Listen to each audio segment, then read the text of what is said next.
عزیز بہنوں بھائیوں، خداوند یسوع مسیح کے جلالی بابرکت نام میں آپ سب کی سلامتی ہو۔ جیسا کہ میرے بہت سارے عزیز بہن بھائی جانتے ہیں کہ ہم نے بنیادی تعلیم میں سے بپتسمے کے تعلق سے کچھ ویڈیوز پہلے آپ دیکھ چکے ہیں۔ آج پھر ہم بپتسمے پر ہی بات کریں گے۔ میں کوشش کر رہا ہوں ان اسٹوڈنٹس کے لیے، ان ایماندار بیٹوں اور بیٹیوں کے لیے جنہوں نے ابتدائی طور پر مسیح کو قبول کیا ہے، تاکہ بنیادی تعلیم حاصل کرنے میں ان کی تھوڑی ہیلپ ہو سکے۔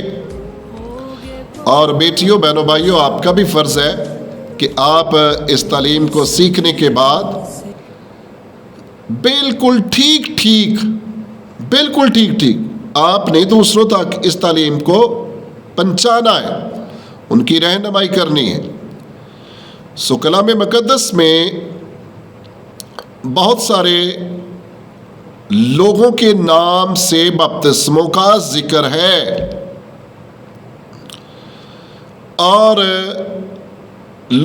کچھ لوگ کم علمی کی وجہ سے، یا میں کہنا چاہوں گا رفاقت میں نہ رہنے کے سبب سے، مختلف غلط فہمیوں کا شکار ہو جاتے ہیں، یا کچھ بہت ہی سادگی میں زندگی گزارتے ہیں، یا بہت سارے لوگ کچھ ایسے لوگوں کو اپنے آئیڈیل بنا لیتے ہیں کہ یہ میرا پسندیدہ شخص، اور ایسے ہی انہوں نے ماضی میں کیا کر لیا، مختلف لوگوں کے نام کا بپتسمہ مشہور کر دیا، اور یہ بھی سمجھا کہ میں نے اسی کے نام پر بپتسمہ لیا ہے، لوگوں کو بتاتے تھے۔ آج میں آپ کے سامنے ایک فہرست رکھنا چاہتا ہوں، جس میں تقریباً 7-8 قسم کے بپتسموں کا ذکر ملے گا۔ اس کا یہ ہرگز مطلب نہیں ہے، میں صاف کہنے لگا ہوں کہ اس کا یہ ہرگز مطلب نہیں ہے کہ ہم نے بھی ایسے ہی کرنا ہے، موسیٰ کا بھی بپتسمہ لینا ہے، یوحنا کا بھی، ہرگز نہیں۔ جسٹ فار انفارمیشن، اسٹوڈنٹس کے لیے یا کسی کے لیے بھی یہ تعلیمی سیشن ہے، اور یہ سمجھنے کے لیے ہے کہ اس کی فہرست ہمیں ملتی ہے، لیکن بعد میں جو سٹینڈرڈ ہے وہ آپ سب کو پہلے ہی پتہ ہے کہ سٹینڈرڈ کیا ہے، کہ کس کے نام پر بپتسمہ لینا ہے۔ ہمارا رول ماڈل ہے، ہمارا نجات دہندہ خداوند یسوع مسیح۔ اس نے کہا کہ جاؤ سب قوموں کو شاگرد بناؤ، انہیں باپ، بیٹے اور روح القدس کے نام سے پانی کا بپتسمہ دو۔ یہ سٹینڈرڈ ہے، اور اس کے علاوہ اور کوئی سٹینڈرڈ نہیں ہے۔ یہی سٹینڈرڈ ہمارے لیے بہتر ہے، اور میں سمجھتا ہوں پریز دی لارڈ یہ ایک مکمل سٹینڈرڈ ہے، مکمل، نہ اس میں کمی کرنے کی ضرورت ہے اور نہ ہی اس میں اضافے کی ضرورت ہے۔ پرانے عہد نامہ میں ہم غور کرتے ہیں کہ جب بنی اسرائیل کے لوگ جو ہیں وہ سمندر میں سے گزرے، اس کا ریفرنس آپ کو ملے گا، کرنتھس کی کلیسیا کے نام لکھا گیا خط، پہلا خط، اس کا 10واں باب اور اس کی پہلی اور دوسری آیت۔ چلے پڑھ لیتے ہیں۔ آئیے اس کی تلاوت کرتے ہیں۔ اے بھائیوں، میں تمہارا اس سے ناواقف رہنا نہیں چاہتا کہ ہمارے سب باپ دادا بادل کے نیچے تھے، اور سب کے سب سمندر میں سے گزرے، اور سب ہی نے اس بادل اور سمندر میں موسیٰ کا بپتسمہ لیا۔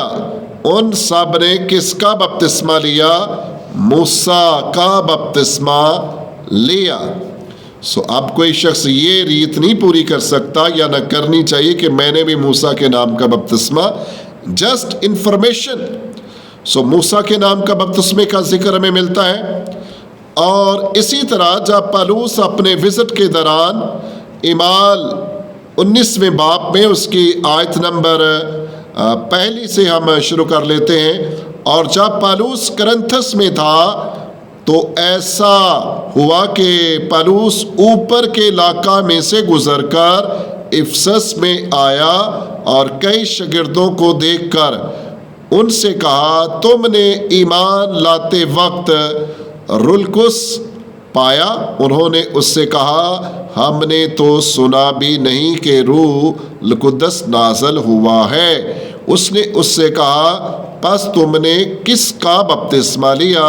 انہوں نے کہا یوحنا کا بپتسمہ لیا۔ سیکنڈ یہ ہے یوحنا کے نام کا بپتسمہ۔ بیٹیوں بہنوں بھائیوں، یہ ایک لمبی فہرست ہے جو کہ آگے چلتی جائے گی، جیسا کہ ایک یہ بھی ہے کہ اعمال کی کتاب میں انہوں نے یسوع کے نام پر بپتسمہ لیا، یہ تیسرے نمبر پر ہے۔ پھر پطرس نے جب اعمال کی کتاب میں کئی ہزار لوگوں کے سامنے وہ کلام سنا رہا تھا، کچھ لوگوں کے دلوں پر چوٹ لگی، انہوں نے کہا صاحبو ہم کیا کریں؟ تو پطرس نے ان کو جواب دیا پس توبہ کرو اور بپتسمہ لو۔ اس کو سمجھا جاتا ہے کہ پطرس کا بپتسمہ جو انہوں نے دیا، حالانکہ یہ ہونا تو یہ چاہیے کہ پطرس نے، میں سمجھتا ہوں ایک اسٹینڈرڈ کے لحاظ سے بپتسمہ ان کو دیا ہوگا۔ اور چوتھے نمبر پر کاؤنٹ کیا جاتا ہے ایمانداروں کا بپتسمہ۔ جب ایماندار کلیسیا میں ہوتے ہوئے جب ان کے بچے، ان کے بیٹیاں، ان کے بیٹے توبہ کرتے ہیں، بنیادی طور پر توبہ کرتے ہیں، ان کو اپنے گناہوں کی پہچان آ جاتی ہے۔ یہ سٹینڈرڈ ہے، کوئی شخص کب بپتسمہ لے سکتا ہے، ٹھیک ہے، نوٹ کر لیں بیٹیوں بہنوں بھائیوں، نوٹ کریں کہ کب، یہ ہمیں دوسروں کو سکھانے کے لیے اور مثبت بحث کرنے کے لیے ہے، نہیں تنقیدی بحث کرنے کے لیے نہیں۔ تنقید میں لوگ کم سیکھتے ہیں، جب آپ پازیٹیولی کسی کو سکھانا چاہتے ہیں، تعمیری طور پر کسی کو سکھانا چاہتے ہیں، تو پھر آپ کو بڑے ہمبل طریقے سے بتانا ہوگا۔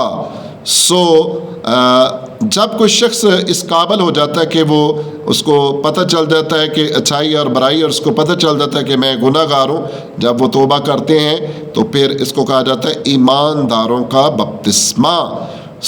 یہ 5ویں نمبر پر ہے۔ پھر ہے پاک روح کا بپتسمہ، پاک روح کا بپتسمہ۔ جیسا کہ آپ جانتے ہیں، جب خداوند یسوع مسیح پانی میں کھڑے تھے، یوحنا سے بپتسمہ لے رہے تھے، بیک وقت انہوں نے پانی کا بپتسمہ بھی لیا، اور اسی وقت ان کو روح القدس کا بپتسمہ بھی ہو گیا تھا۔ ایک اور آگ کا بپتسمہ، آگ کا بپتسمہ۔ اس کی تفصیل میں جائیں گے تو ٹائم زیادہ لگے گا۔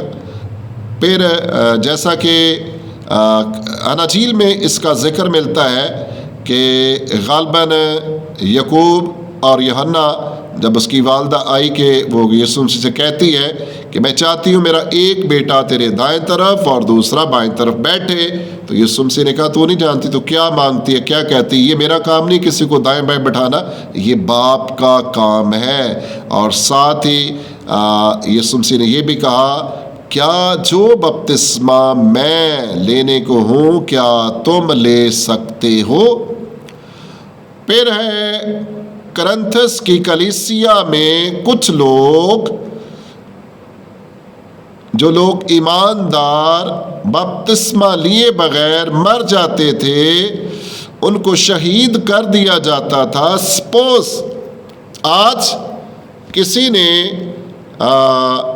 مسیح کو قبول کیا ہے، سپوز ایسا کر لیں کہ کسی نے ہندو خاندان میں سے لیا ہے، وہ چینج ہو گیا، آج اس نے یسوع مسیح کو قبول کیا ہے اور اس کے خاندان میں آگ لگ گئی ہے، اس کے خاندان غصے میں آ گیا ہے، اس کا خاندان قہر میں آ گیا ہے، یا اس کا رشتہ دار قہر میں آ گیا ہے، اور انہوں نے موقع ہی نہیں دیا کہ وہ کیا کرے گا، بپتسمہ لے گا۔ اس کو قتل کر دیتے ہیں یا شہید کر دیتے ہیں۔ ان کے لیے کچھ ایماندار کیا کرنے لگے، ان کے لیے بپتسمہ لینے لگے کیونکہ ان کو موقع نہ ملا۔ یہ غلط، یہ ٹھیک نہیں تھا، بنیادی طور پر ٹھیک نہیں تھا ایسے بپتسمے لینا۔ میں نے تقریباً 7-8 قسم کے بپتسموں کا ذکر کیا۔ میرا ہرگز مطلب نہیں ہے کہ ہم نے اتنے بپتسمے لینے، یہ ایک فہرست ہے جو کہ کلام مقدس میں ملتی ہے۔ میں نے آپ کے سامنے اس فہرست کو